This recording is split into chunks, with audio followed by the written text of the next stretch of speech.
Au sommaire de ce journal, trafic ferroviaire Kinshasa-Matadi. Le chef de l'État Félix Tshisekedi a présidé ce vendredi la cérémonie officielle de la relance de cette ligne.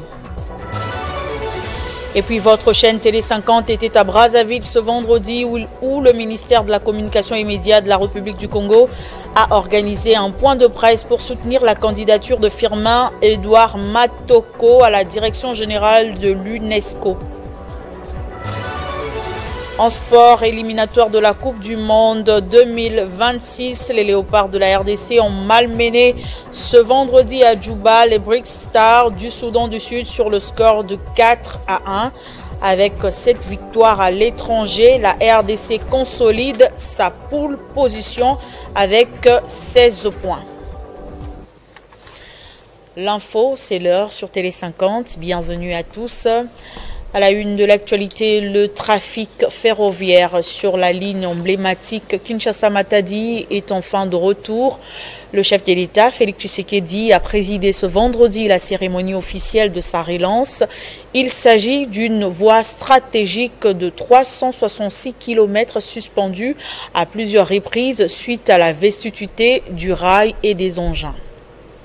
La relance de la ligne ferroviaire Kinshasa-Matadi est marquée par l'introduction de 7 nouvelles voitures voyageuses dans le cadre de la modernisation du réseau ferroviaire national.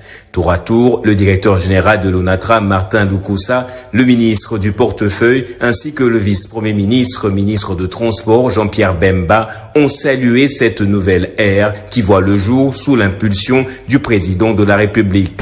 Ces travaux d'envergure ont permis de sécuriser et d'optimiser le trafic à venir sur ce corridor national stratégique.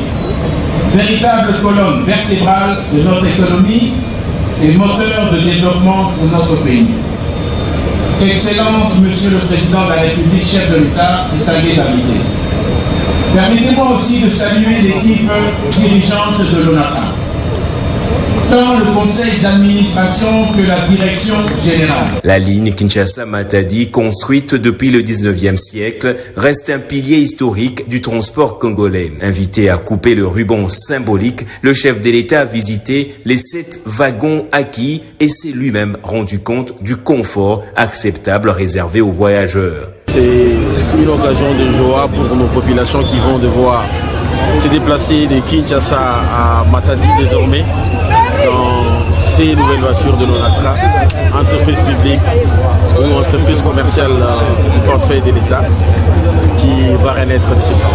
La réouverture de la ligne Kinshasa-Matadi marque donc une étape majeure dans la modernisation des infrastructures de transport en RDC. Sous l'impulsion de Félix Tshisekedi, ce projet ne se contente pas de reconnecter deux villes, il pave aussi la voie à un avenir économique plus prospère, tout en renforçant la position stratégique de la RDC sur l'échiquier régional.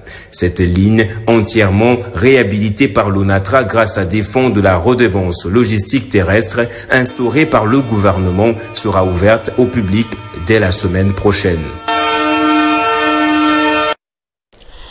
Et au ministère d'État en charge de la justice, une séance de travail s'est tenue entre le Minéta Guillaume Gueffa et le vice-premier ministre en charge du plan Guilain Niembo. Les deux personnalités ont abordé la présentation de l'outil de suivi des réformes sur le climat des affaires. Au cœur de discussion, l'impératif de sécuriser juridiquement les affaires, un pilier essentiel pour attirer les investissements nationaux et étrangers. Le ministre Guillaume Gueffa a souligné les rôles fondamentaux de la justice dans la consolidation de la confiance entre les opérateurs économiques et les institutions publiques. De son côté, le VPM de plan Guilain Niembo a salué l'initiative de cette rencontre qu'il a qualifiée de stratégique dans la mise en œuvre du plan national de développement.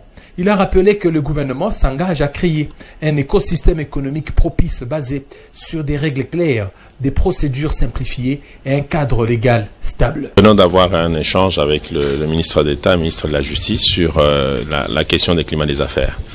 Comme vous le savez, notre pays est dans un moment très crucial de notre histoire. Et quand on parle aujourd'hui des accords de Washington et tout ça, ça exige que le pays soit prêt à recevoir des grands investissements dans ce pays. Et les climats des affaires, c'est la question cruciale. Alors pour ce faire, nous avons une séance parce que nous avons voulu que chaque ministre puisse être au courant des réformes qui sont prévues dans son secteur.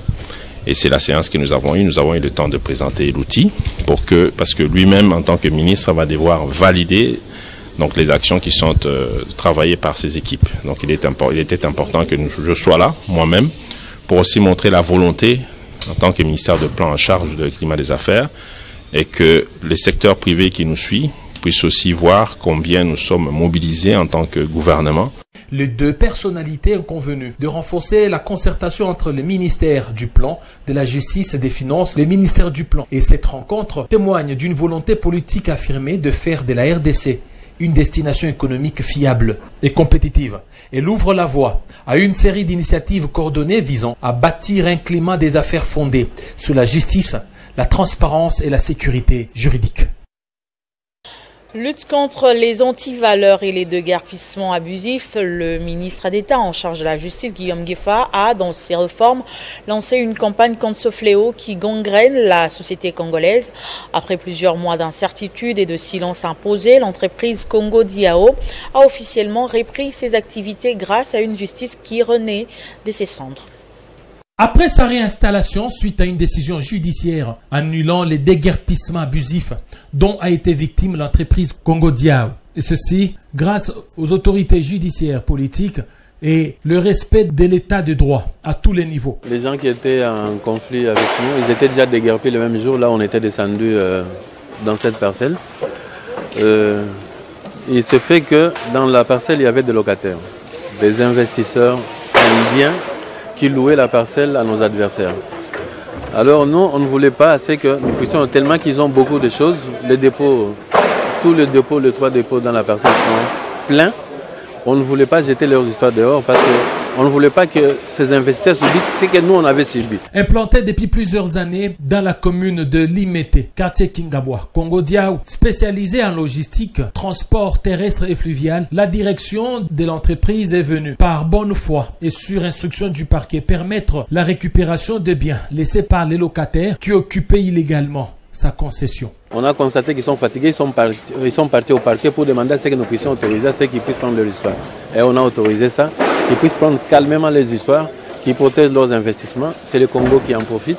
Alors nous voilà, c'est ça la raison de notre présence ici aujourd'hui. Ce déguerpissement n'a pas été sans conséquences. Congo Diao aurait perdu plusieurs millions de dollars en matériel et en produits. Mais depuis que nos adversaires sont partis, jamais ils sont partis en justice, mais au contraire, ils cherchent des trafics d'influence. Les policiers qui sont ici, ils peuvent témoigner. Il y a des militaires qui partent à la Lénie, il y a des militaires qui viennent ici les menacer la nuit pour chercher à entrer dans la parcelle par force. Alors, ils préfèrent utiliser la force et les trafics d'influence comme toujours. Malgré les obstacles, l'entreprise Congo Diao incarne la ténacité d'un entrepreneuriat en quête de stabilité et de croissance. Sa réinstallation est plus qu'une relance.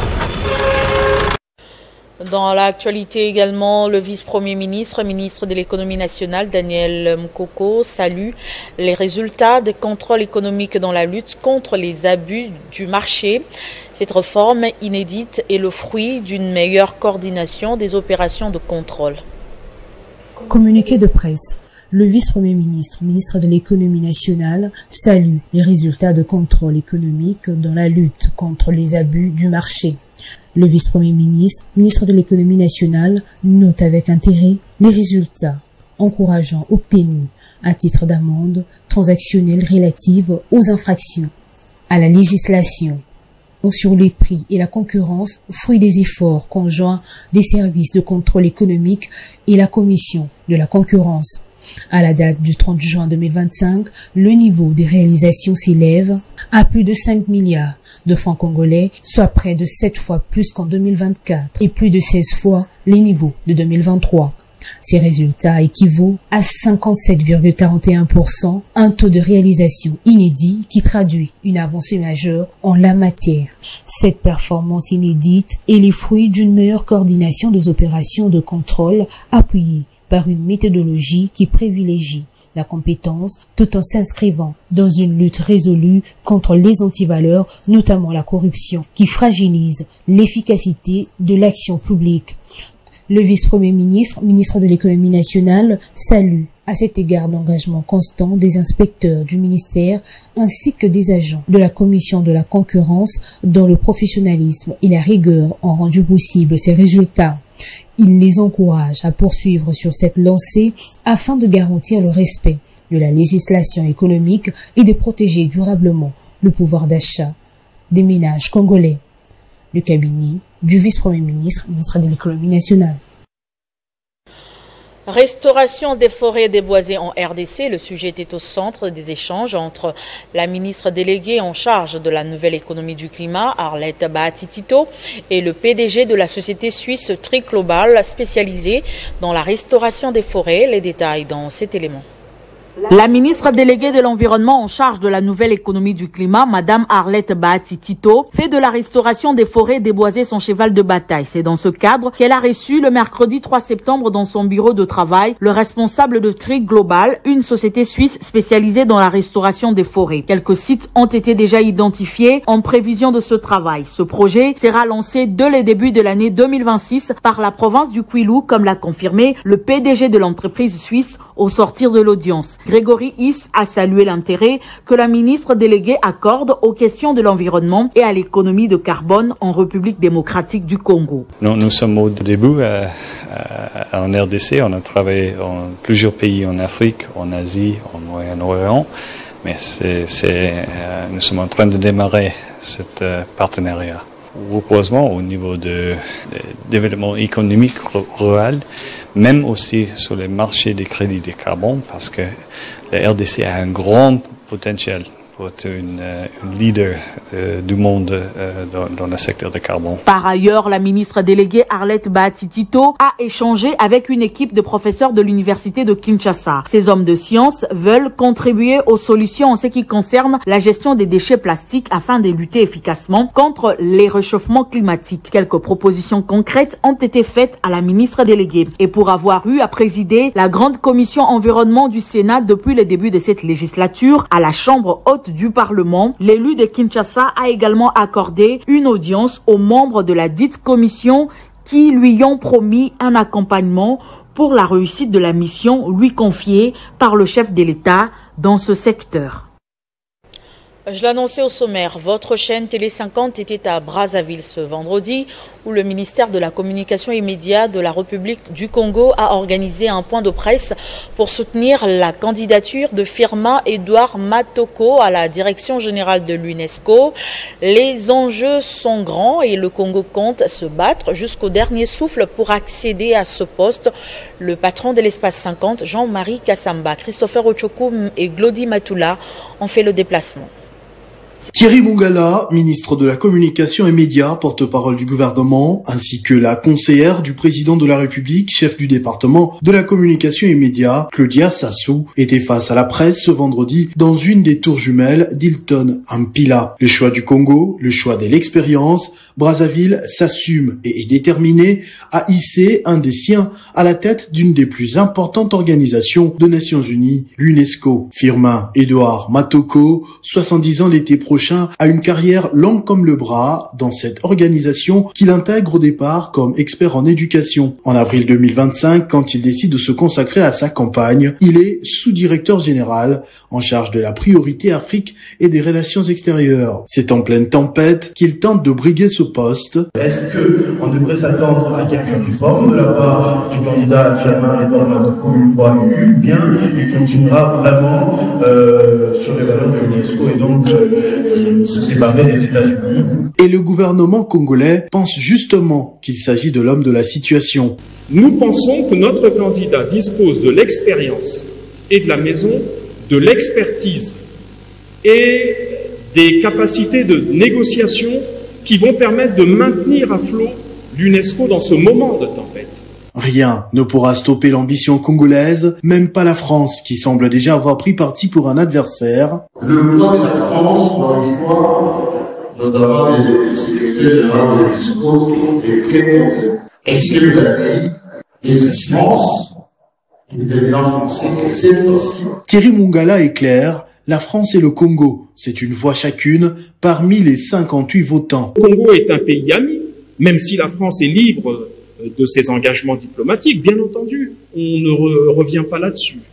Simplement, cette blessure mémorielle, c'est de dire qu'à chaque fois que nous avons eu besoin de ce pays, pour Henri Lopez et aujourd'hui pour Firmin Edouard Matoko, nous n'avons pas obtenu l'appui nécessaire. Nous allons nous battre. Il y a 58 États à convaincre et nous tentons de convaincre la majorité de ces États-là. Après, comme dit le président de la République, forcément, il y aura un vainqueur et un vaincu. Que ce soit l'Égypte qui gagne ou le Congo, et là je répète les propos du président, je me permets de le faire, la fête se déroulera à la maison, c'est-à-dire en Afrique. Firmin Edouard Matoko doit faire face à l'Égyptien Khaled Ahmed, qui s'est prononcé il y a 2 ans, ainsi que la Mexicaine Gabriela Ramos. Il se présente comme un directeur général de vision, attaché à l'idée d'un service universel et non à la technicité procédurale. Parmi ses projets phares, on peut citer Génération UNESCO ou encore Femmes pour la paix. Il insiste sur une réforme institutionnelle de l'UNESCO pour la recentraliser sur les débats et les idées, mais aussi le développement entrepreneurial et l'innovation en Afrique. Le 2e dialogue annuel sur la paix et la sécurité en Afrique organisé par la Fondation Thabo Mbeki en Afrique du Sud suscite des réactions au sein de la classe politique congolaise pour le rassemblement des compagnons d'Étienne Tshisekedi pour le changement et le progrès social. L'ancien président sud-africain Thabo Mbeki devrait réserver la primaire de cette conférence au président de la République Félix Tshisekedi. On écoute Jean-Pierre Lisanga-Bonganga au micro de Jenny Kaembe. Le rassemblement des compagnons d'Étienne Tshisekedi pour le changement et le progrès social rappelle à l'ancien président sud-africain Thabo Mbeki qu'il sait pertinemment bien que toute initiative de cette envergure, la primaire doit être réservée au président de la République, chef de l'État du pays concerné. Or, pour le cas de la République démocratique du Congo, son président démocratiquement élu est connu en la personne de son excellence Félix Antoine Tshisekedi Tshilombo, homme de dialogue et d'ouverture politique, et il n'était pas consulté. L'opinion, tant nationale qu'internationale, se souviendra qu'en 2001, pour la tenue du dialogue intercongolais, le même président Thabo Mbeki, alors président en fonction de la République sud-africaine, avait consulté au préalable le président de la RDC de l'époque, qui pourtant n'était qu'un président non élu démocratiquement.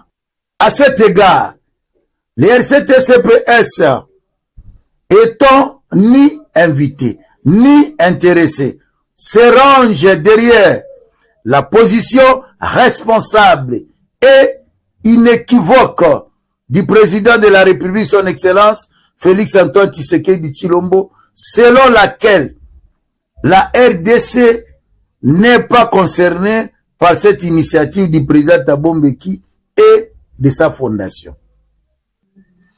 Toutefois, les RCT-CPS confirment l'organisation de son conclave pour se mettre en ordre de bataille en perspective du dialogue entre Congolais dès qu'il sera convoqué par le chef de l'État, Félix Antoine Tshisekedi Tshilombo.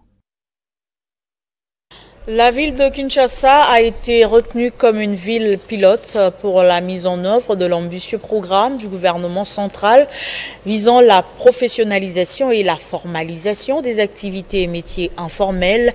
Le sujet était au centre de discussion entre le ministre provincial de l'Emploi, Jésus Noël Cheke, et le ministre national, Marc Ekila. Le ministre d'État, ministre de la formation professionnelle, Marc Ekila Likombo, était l'invité de marque du ministre provincial en charge de l'emploi, Jésus Noël Cheke, qui l'a accueilli dans son cabinet de travail pour un entretien, d'abord en bilatéral, puis élargi aux collaborateurs du ministre provincial. Porteur d'une nouvelle importante pour la ville de Kinshasa, le ministre d'État a annoncé que la capitale de la République démocratique du Congo a été retenue comme ville pilote pour la mise en œuvre de l'ambitieux programme du gouvernement central visant la professionnalisation et la formalisation des activités et métiers informels. Son Excellence, Monsieur le ministre d'État, a apporté une très bonne nouvelle à la province pour nous dire qu'il a choisi la ville-province de Kinshasa comme étant entité pilote, ville pilote pour porter l'ambitieux programme du gouvernement en ce qui concerne la professionnalisation des métiers, mais aussi la formalisation des différents métiers tout en mettant un accent sur la valorisation des acquis des compétences. Ce programme national axé sur la valorisation des acquis des compétences s'inscrit en parfaite cohérence avec l'initiative provinciale de formation et de professionnalisation visant à générer des emplois certifiés afin de répondre aux problèmes récurrents de non-qualification et de décalage entre formation et emploi. Le lancement pour la sensibilisation à la population dès lors que ça sera déjà un programme pérenne. Donc on ne peut pas faire ça en une journée, mais aussi il y a plusieurs questions qui seront résolues à travers ces programmes-là, notamment la formalisation de l'informel. Nous allons valoriser tous ces hommes de métier-là qui œuvrent un peu dans le formel, un peu en ambulatoire. Ils auront un registre, ils auront un identifiant. On va travailler avec toutes les structures qui rôdent tout autour pour vraiment valoriser ces secteurs. Porté au Conseil des ministres par Marc Ekila, ce programme rejoint pleinement celui du gouvernement provincial porté par Jésus Noël Cheke, notamment à travers la création prochaine de la Maison de l'Emploi et des métiers de Kinshasa destinée à structurer, valoriser et intégrer durablement la main-d'œuvre quinoise dans les tissus socio-économiques. De son côté, le vice-gouverneur de la ville-province de Kinshasa, Edi Iyeli, en séjour à Mbandaka, a pris part à la célébration du centenaire d'évangélisation des lazaristes et des filles de charité en RDC. Juste après, le vice-gouverneur a visité l'hôpital général de référence de Bikoro où il a payé les frais de maternité et de soins des malades. En mission officielle dans la province de l'Équateur, le vice-gouverneur de la ville de Kinshasa, Edi Iyeli Molangi, cadre du mouvement de libération du Congo, a posé un geste fort en faveur de la population locale. Lors de sa visite à l'hôpital général de référence de Bikoro, l'autorité provinciale a pris en charge l'ensemble des frais des maternités et d'hospitalisation des patients internés. La maternité, à la chirurgie Nabimisa. Banoko bazali 3-4 mois bazo bimate sinalaki kota banola pour la bimisa bango babima hôpital. Là c'est depuis na kuma ki na province Équateur na bandaki na Mbandaka ko baki na ye awa na domaine social. Yango social nanga ebandi awa na Bikoro nde azo bimisa bato social nde ebandi awa. Ce geste salué par les bénéficiaires s'inscrit dans la vision humanitaire portée par le président de la Fondation Iyeli, souvent surnommé Papa Social. On a eu à faire un travail ensemble avec les son excellence de l'équipe arrivé à Fichi Moko et Moko Présa et Neto faire des nichés, bateau bazali n'a pas de problème et il s'est rendu de la somme en question que ces malades devaient payer et il a payé. Donc à partir de demain, nous vous assurons que nous allons libérer ces malades progressivement en fonction de leur évolution clinique parce que leur argent a été déjà payé. Avant cette étape, Edi Iyeli a pris part à la célébration du centenaire de l'évangélisation des lazaristes et des filles de la charité en République démocratique du Congo. Fidèle à sa démarche sociale, il a remis à l'église une importante dotation composée des vivres, d'un véhicule pick-up et d'une enveloppe financière. Cette cérémonie a réuni plusieurs personnalités, dont le ministre provincial du budget, de l'emploi et du tourisme de Kinshasa, Jésus Noël Cheke, ainsi qu'un groupe de députés provinciaux. Des centres de formation professionnelle sont en construction à Kolwezi dans le Lualaba et à Kisangani dans la province de la Chopo, conformément à la vision du chef de l'État qui porte à cœur la question de l'encadrement de la jeunesse congolaise. Le ministre de l'Emploi, qui s'attelle à matérialiser cette vision, a fait asseoir autour d'une table le conseil d'administration de l'INPP pour évaluer l'évolution de ce chantier. La formation de la jeunesse congolaise, levier essentiel pour la création d'emplois conformément à la vision du chef de l'État dans son second quinquennat, a été au centre d'un échange ce jeudi 4 septembre entre le ministre de l'Emploi et du Travail, Ferdinand Massamba, et le conseil d'administration de l'Institut national des préparations professionnelles, INPP en sigle, conduit par son président Jean-Marie Lukulassi. La rencontre s'est tenue au cabinet du ministre à l'hôtel du gouvernement. Au menu des discussions figurait également l'évaluation de l'état d'avancement des travaux de construction des centres de formation professionnelle de Kisangani et de Kolwezi, considérés comme des infrastructures stratégiques pour renforcer les compétences de la main-d'œuvre nationale. Le directeur général de l'INPP, Godefroy Stanislas Chimanga, a salué à cette occasion l'engagement constant du ministre Massamba en faveur de la promotion de la formation professionnelle. Dans le programme du chef de l'État, un accent particulier a été mis sur l'emploi. Dans le domaine de l'emploi, le ministère des tutelles et l'INPP joue un rôle très capital. Nous avons été appelés par son Excellence le ministre de l'Emploi pour faire une évaluation à mi-parcours en ce qui concerne notre tâche, la formation professionnelle. Dans ce cadre-là, nous avons plusieurs projets dont le plus proche à être terminé, c'est celui de la construction du centre moderne de Kisangani avec l'appui de la coopération française. Le directeur général a notamment rappelé qu'une mission est en préparation au Tanganyika pour renforcer ce secteur et offrir davantage d'opportunités aux jeunes. Par ces initiatives, le ministre Ferdinand Massamba confirme sa détermination à traduire en actes la volonté du chef de l'État, doter les Congolais d'emplois décents et bâtir une jeunesse compétente, moteur du développement national. Dans la province du Olomami, le gouverneur assumant l'intérim Venance Mutombo a échangé avec les services techniques du secteur des infrastructures sur la situation du pont en Bundoué, et ce après une solution palliative au pont Lovoy. Des mesures ont été prises pour remédier à la problématique de ce pont datant de l'époque coloniale. Le ministre provincial des infrastructures, Venance Mutombo, faisant l'intérim du gouverneur en mission, a eu un entretien avec ses services techniques, l'office de route, la CGT, question d'évaluer la situation du pont Bundoué qui menace de s'effondrer suite au non-respect du tonnage des camions d'une part, et d'autre part, ce pont a été construit depuis l'époque belge sous un tonnage faible. Après les rapports de l'équipe qui était descendue sur place pour les constats, dont les traverses sont détachées, des ouvertures partout pour ne citer que cela. Pour l'équipe, il est nécessaire que la province puisse intervenir en attendant l'intervention du pouvoir central. Pour le gouverneur ad interim Venance Mutombo, le gouvernement provincial que dirige Marmo Banzamouloumé active déjà toutes les batteries pour faire face à cette situation qui risque de couper la situation sur cette voie avec des conséquences sur la vie économique, sociétale et autres. Pour rappel, il n'y a pas longtemps que le pont Lovoy a plongé la population du Olomami dans une telle situation. Heureusement, la solution palliative a été trouvée grâce à la grande vision du gouverneur Marmo Banzamouloumé. Et pendant plusieurs mois, dans le contexte de son initiative SOS Planète Congo, le centre culturel, l'espace Texaf Bilembo a œuvré à l'éducation sur les problématiques environnementales et culturelles en République démocratique du Congo. Ils ont animé des formations portant sur l'environnement et la culture destinées aux élèves des diverses écoles de Kinshasa dans l'objectif de conscientiser les jeunes, les adultes ainsi que les décideurs sociopolitiques.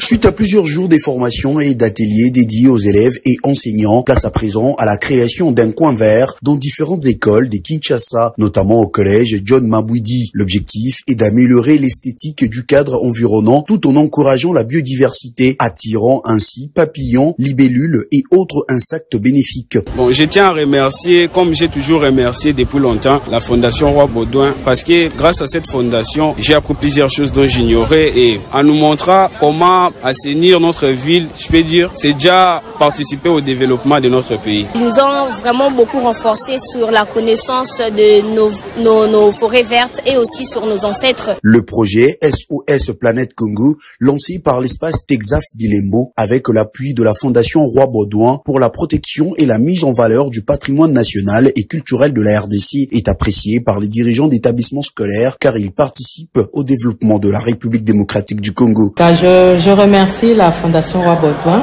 pour avoir eu cette initiative et de nous avoir fait participer, nous le collège John Mabwidi que nous représentons, dans le canal aussi de nos enfants. Et nous croyons que ça ne va pas s'arrêter là et que prochainement il y aura toujours ce genre d'activité et nous serons toujours prêts à y participer. SOS Planète Congo est une initiative éducative de sensibilisation aux problématiques environnementales, culturelles et climatiques en RDC, déployée à Kinshasa et Kolwezi dans le Lualaba. Elle vise à promouvoir l'éducation environnementale et culturelle dans le but d'éveiller la conscience des élèves face aux enjeux majeurs tels que la sauvegarde de la forêt, de la biodiversité, des parcs et réserves naturelles, ainsi que celle des espaces animaux emblématiques et endémiques en RDC. La création d'un coin vert se poursuit dans plusieurs écoles de la capitale congolaise.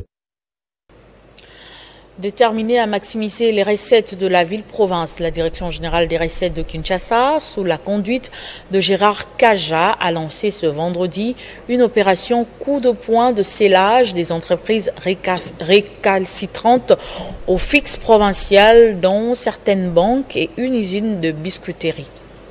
La Direction générale de recettes de Kinshasa, déjà consigle, est plus que jamais déterminée à maximiser les recettes de la ville-province de Kinshasa. Sous la houlette de son chargé de mission, Gérard Kaja Kabonwa, une vaste opération de scellage des entreprises récalcitrantes au fisc provincial a été lancée ce vendredi, 5 septembre 2025. Première étape, l'agence d'Afriland First Bank sur l'avenue Kitona à Gombe. Les huissiers fiscaux accompagnés du parquet y ont scellé toutes les entrées. Même scénario quelques minutes plus tard à l'agence à la couronne de la Roy Bank, située au croisement des avenues Bandundu et Mongala. Une descente la plus mouvementée a eu lieu à l'usine de la biscuiterie Prince à Limete Kingabois. Les agents de sécurité ont tenté de bloquer l'accès aux huissiers, refusant catégoriquement toute intervention. Mais malgré cette forte résistance et la non-coopération de responsables, l'opération est allée jusqu'au bout. Force reste à la loi, la DGAK prévient que cette opération va se poursuivre sur toute l'étendue de la ville jusqu'à la mise en conformité de tous les contribuables. Et puis le docteur Kobongo Kito Bienvenu, qui a brillamment soutenu sa thèse sur la dynamique sociopolitique et modalités de gouvernance des espaces publics à Kinshasa, cas des parlements debout, thèse qui a émerveillé le corps scientifique. Ce dernier a eu l'honneur et le titre du docteur en sciences politiques administratives. Dynamique sociopolitique des gouvernances des espèces publiques à Kinshasa, cas des parlementaires debout comme une politique de proximité par excellence, voilà la thèse d'un travail scientifique de qualité battu d'arrache-pied par le chef de travaux de la faculté des sciences politiques administratives de l'UNIKIN, Kobongo Okito, bienvenue pour obtenir le titre de docteur en sciences politiques et administratives. D'un côté, le corps scientifique de l'université de Kinshasa, faculté des sciences politiques administratives, et la communauté estudiantine de la colline inspirée, et de l'autre, la famille, des amis, des connaissances du chef de travaux, Kobongo Okito, bienvenue, ici requérant, défendant sa thèse pour l'obtention du titre de docteur en sciences politiques administratives de l'UNIKIN. En vue de l'obtention du grade de docteur en sciences politiques et administratives. Après délibération à huis clos, le jury a pris la décision suivante. Monsieur le chef de travaux, Kobongo Okito Bienvenu, a réussi avec la mention grande distinction. Kobongo Okito Bienvenu a épaté tous les membres du jury qui reconnaissent avec honneur le titre de docteur en sciences politiques administratives avec mention distinction à la satisfaction de tous. Une dynamique sociale. L'idée première qu'on a des parlements debout, c'est des espaces de violence, c'est des espaces où la drogue coule à flot. Il y a aussi du positif à retirer ou à regarder dans ces espaces, et c'est dans la pression qu'ils exercent sur les autorités afin que ces dernières puissent avoir la notion de la redevabilité. Et donc ils font cette veille, c'est un travail de vigile de la société, et c'est ça qui est très important et que nous avons vu dans le cas de notre thèse. Voilà, donc c'est ces modèles-là des acteurs qui peuvent pousser dans un sens le processus décisionnel dans notre pays. Une tête bien faite, préparée pour les grands défis sociopolitiques de la République démocratique du Congo. Kobongo Okito Bienvenu passe de chef de travaux à docteur en sciences politiques administratives, prêt pour servir son pays dans tous les domaines pour un Congo fort dès maintenant. mémoire dans ce journal, Marie Kiyo-Ombo n'est plus la grand-mère de l'ancienne première dame, Marie-Olive Lembe a tiré sa révérence à 85 ans. Il existe des personnes qui laissent naturellement une marque d'amour indélébile auprès de leurs proches et autour d'elles. Marie Kiyo-Ombo est de celles-là. Affectueusement appelée Tate, elle a été honorée par la grâce divine durant sa vie sur cette terre, puisqu'elle fut mère, grand-mère, arrière-grand-mère. Tate nous quitte pendant que nous ne sommes pas encore lassés d'elle. Elle a tiré sa révérence à l'âge de 85 ans le 2 septembre 2025 au centre hospitalier Initiative Plus, dont Marie-Olive Lembe Kabila, sa petite fille, est la promotrice. Tout un symbole. Avec sa petite fille, l'ancienne première dame, Marie Kiyo-Ombo, partageait une complicité profonde, tissée sur des liens d'amour pur, de partage et de bienveillance. Cette femme, témoin de 3 générations, incarne la mémoire vivante de toute une famille. Très protectrice qu'elle était, elle a traversé des décennies avec force, sagesse et bonté du cœur. Sa joie aurait été aussi d'avoir transmis ses valeurs à sa lignée. Son sourire et ses rires arborés lors des fêtes familiales résonnent encore dans la mémoire de plusieurs. Une vie, 3 générations, Tate laisse derrière elle plus que des souvenirs, plutôt un héritage d'amour. Elle restera une lumière éblouissante, implantée dans les cœurs de chacun de ses proches. Que son âme repose en paix. En sport, les Léopards de la RDC ont malmené ce vendredi à Djouba les British Stars du Soudan du Sud sur le score de 4-1. Ce match rentré dans le cadre de la 7e journée des éliminatoires de la Coupe du Monde FIFA 2026. Avec cette victoire à l'étranger, la RDC consolide le pole position avec 16 points au seuil du groupe B en attendant l'issue du match Sénégal-Soudan. Ce journal est terminé, place au rappel des titres. Trafic ferroviaire Kinshasa-Matadi, le chef de l'État Félix Tshisekedi a présidé ce vendredi la cérémonie officielle de la relance de cette ligne. Vous avez suivi les détails dans ce journal. Et puis votre chaîne Télé 50 était à Brazzaville ce vendredi où le ministère de la Communication et Médias de la République du Congo a organisé un point de presse pour soutenir la candidature de Firmin Edouard Matoko à la direction générale de l'UNESCO. Et puis en sport, éliminatoire de la Coupe du Monde 2026, les Léopards de la RDC ont malmené ce vendredi à Djouba le British Stars du Soudan du Sud sur le score de 4-1. Merci de votre attention soutenue et surtout restez fidèles au programme de Télé 50. Je vous retrouve très prochainement avec le même plaisir.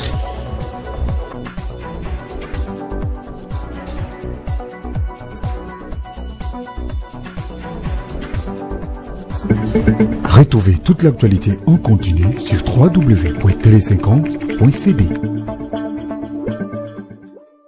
Robank renforce sa gouvernance avec 3 nominations stratégiques pour accompagner son développement en République démocratique du Congo.